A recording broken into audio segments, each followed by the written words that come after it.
नमस्कार दोस्तों, आप सभी का एक बार फिर से बहुत बहुत स्वागत है आपके अपने YouTube channel U and V TV पर। इस समय की दोस्तों तमाम बेहद बड़ी खबरें, मुख्य समाचार सामने निकल के आ रहे हैं एक एक करके। तमाम बड़ी खबरें आगे विस्तार से इस वीडियो में जानेंगे। शुरुआत करेंगे दोस्तों इस वक्त की बड़ी खबर से। गोदी मीडिया पर पड़ी आर्थिक मार, बड़ा चैनल हुआ बंद, क्या कुछ है पूरा मामला आगे जानेंगे। तो वहीं दोस्तों अगली बड़ी खबर में आप लोगों को बताएंगे आरएसएस के दफ्तर में कोरोना वायरस की हुई एंट्री। इसी प्रकार की तमाम बड़ी खबरें आगे जानेंगे इसी वीडियो में। लेकिन उससे पहले दोस्तों, अगर आप लोग भी जबरदस्त तरीके से खुल करके गोदी मीडिया का विरोध करते हैं तो अभी इस वीडियो को लाइक करके लाल कलर के सब्सक्राइब बटन को दबा करके चैनल को जरूर सब्सक्राइब कर लीजिए दोस्तों, और पास में ही बेल का आइकन होगा उसे जरूर दबा दीजिए। आइए आज की सभी बड़ी खबरें जान लेते हैं। श्रमिक स्पेशल ट्रेनों में मजदूरों की मौत पर बोले बिहार के मुख्यमंत्री नीतीश कुमार, इक्का दुक्का घटनाएं हो जाती हैं। आप लोगों को बताते चले, श्रमिक स्पेशल ट्रेनों से मजदूरों की घर वापसी के दौरान अव्यवस्था के चलते हुई मौतों पर बिहार के मुख्यमंत्री नीतीश कुमार ने एक विवादित बयान दिया है और कहा है कि इक्का दुक्का घटनाएं तो हो ही जाती हैं। इस बीच दोस्तों एक और बड़ी अपडेट आप लोगों को बताते चलें।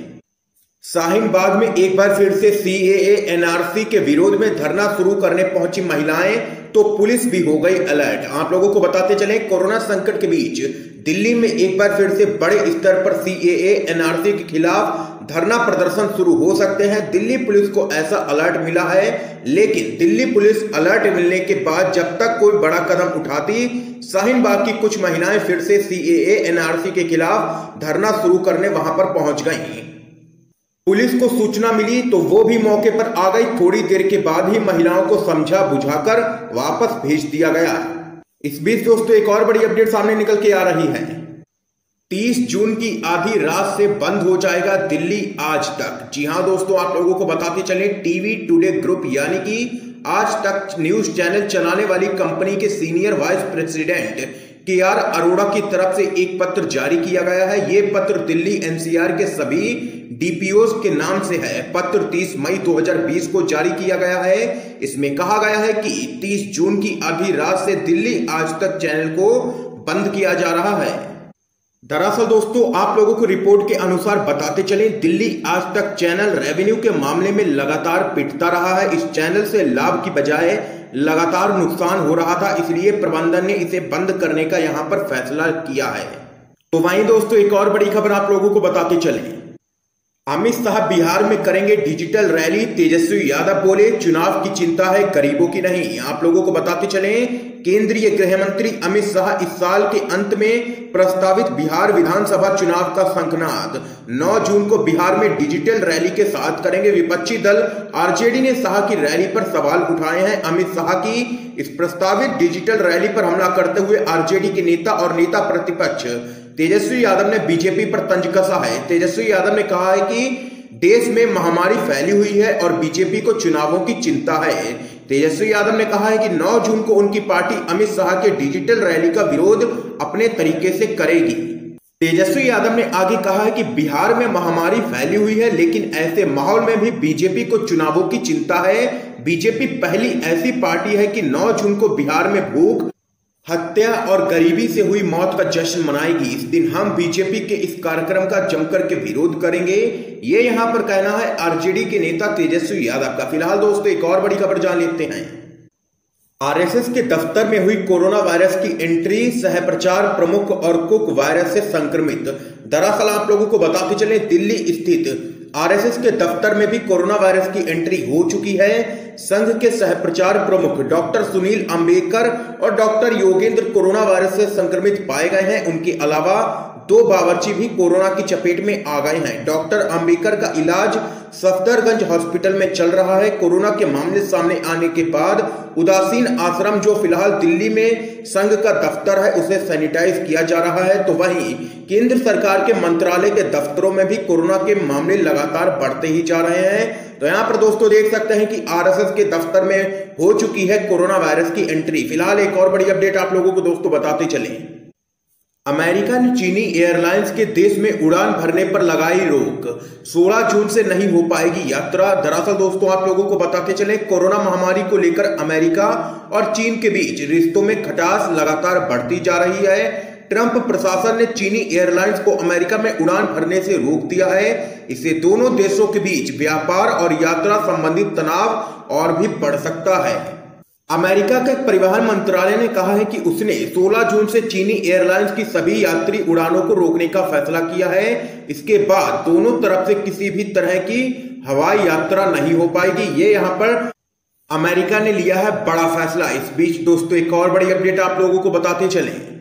ममता बनर्जी ने केंद्र सरकार से की अपील, पीएम केयर्स फंड से मजदूरों को मिले आर्थिक मदद। पश्चिम बंगाल की मुख्यमंत्री और टीएमसी अध्यक्ष ममता बनर्जी ने केंद्र सरकार से कहा है कि कोविड-19 संकट के इस समय में प्रवासी मजदूरों की मदद की जाए। उन्होंने कहा है कि लोगों को कोरोना वायरस महामारी के कारण आर्थिक परेशानी का सामना लगातार करना पड़ रहा है। इसके साथ ही उन्होंने सरकार से आग्रह किया है कि पीएम केयर्स फंड से इस एक बार की सहायता में वह असंगठित क्षेत्र के लोगों को भी शामिल करें। दरअसल आप लोगों को बताते चले, ममता बनर्जी ने अपने ट्वीट में लिखा है कि लोगों को इस महामारी के कारण आर्थिक परेशानी का सामना करना पड़ रहा है। मैं केंद्र सरकार से अपील करती हूं कि वह एक बार की सहायता के तौर पर प्रवासी मजदूरों को 10,000 रुपए ट्रांसफर करें। इसमें असंगठित क्षेत्र के लोगों को भी शामिल करें। इसके लिए पीएम केयर्स फंड के एक हिस्से का इस्तेमाल किया जा सकता है। इससे पहले उन्होंने कहा था कि पश्चिम बंगाल को हाल ही में आए अम्फान चक्रवात के कारण भी भारी नुकसान झेलना पड़ा है। ये यहाँ पर तमाम बातें कही हैं ममता बनर्जी ने। फिलहाल दोस्तों एक और बड़ी खबर जान लेते हैं। तबलीगी जमात पर विवादित टिप्पणी का मामला, डीआईजी कानपुर ने एसपी क्राइम और एडीएम सिटी को सौंपी है जांच।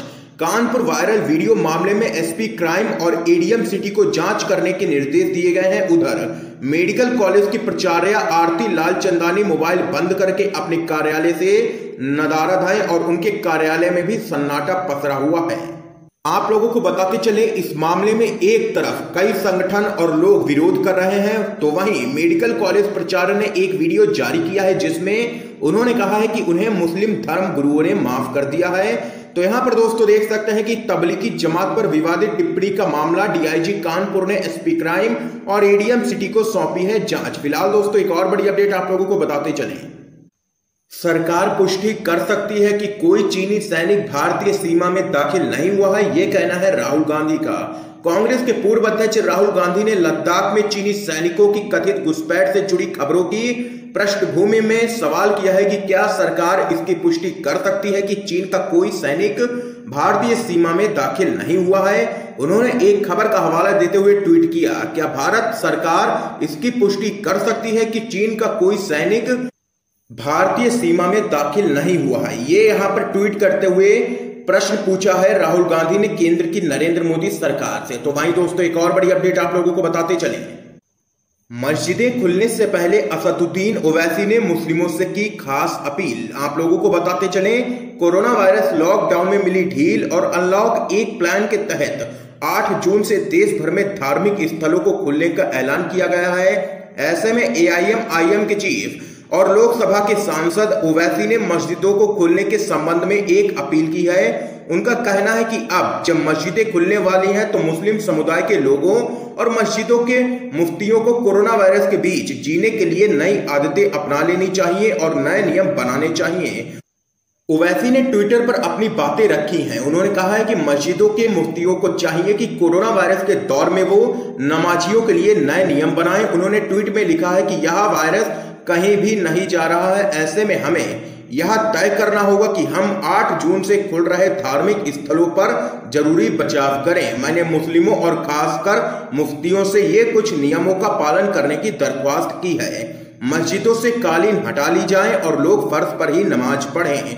वरिष्ठ नागरिकों और किसी बीमारी से जूझ रहे लोगों को जून के अंत तक भीड़ भाड़ में आने से मना करें। नमाज पढ़े जाने के दौरान सोशल डिस्टेंसिंग का पालन करते हुए उचित दूरी बनाए रखें। ये यहाँ पर असदुद्दीन ओवैसी ने ट्वीट करते हुए तमाम बातें कही हैं और मस्जिदें खुलने से पहले ओवैसी ने की है मुस्लिमों से खास अपील। फिलहाल दोस्तों एक और बड़ी अपडेट जान लेते हैं। ओम प्रकाश राजभर का दावा, बीजेपी के नमस्ते ट्रंप कार्यक्रम से देश में फैला है कोरोना संक्रमण। सोहेल देव भारतीय समाज पार्टी के राष्ट्रीय अध्यक्ष ओम प्रकाश राजभर ने देश में विकराल रूप ले चुकी वैश्विक महामारी कोरोना वायरस के लिए भाजपा सरकार को जिम्मेदार ठहराया है। उन्होंने दावा किया है कि यह महामारी भारत में बीते दिनों अमेरिकी राष्ट्रपति डोनाल्ड ट्रंप के दौरे की देन है। पूर्व कैबिनेट मंत्री राजभर ने अपने रसड़ा स्थित आवास पर प्रेस वार्ता के दौरान यह तमाम बातें कही हैं। उन्होंने कहा है कि कोरोना संक्रमण के देश में इस स्तर पर फैलने के लिए केंद्र की मोदी सरकार ही सीधे तौर पर जिम्मेदार है। देश में जब कोरोना दस्तक दे रहा था तब मोदी सरकार और यूपी की योगी सरकार अमेरिकी राष्ट्रपति डोनाल्ड ट्रंप के स्वागत में व्यस्त थे। उन्होंने कहा कि अहमदाबाद में आयोजित नमस्ते ट्रंप कार्यक्रम में उनके साथ हजारों लोग आए थे जिनकी कोई भी जांच नहीं की गई थी। इसलिए ही यहाँ पर देख सकते हैं कि ये हालात हो चुके हैं देश भर में। ये कहना है ओम प्रकाश राजभर का और सीधे तौर पर देश भर में कोरोना वायरस फैलने के लिए बीजेपी सरकार ही जिम्मेदार है। ये यहाँ पर राजभर ने किया है बड़ा दावा। तो यहाँ पर दोस्तों आज की ये तमाम बेहद बड़ी खबरें सामने निकल के आई हैं जो हमने आप लोगों तक पहुंचाई हैं। इन खबरों पे आप लोगों की क्या राय है, अपनी राय कमेंट बॉक्स में कमेंट करके जरूर बताइएगा। और वीडियो पसंद आया तो इस वीडियो को लाइक करके ज्यादा से ज्यादा शेयर जरूर कीजिएगा दोस्तों, ताकि आप सभी के दोस्त भी इन खबरों को जान सकें। और चैनल को फ्री में सब्सक्राइब करके घंटी जरूर दबा दीजिए दोस्तों। आप सभी का बहुत बहुत धन्यवाद दोस्तों।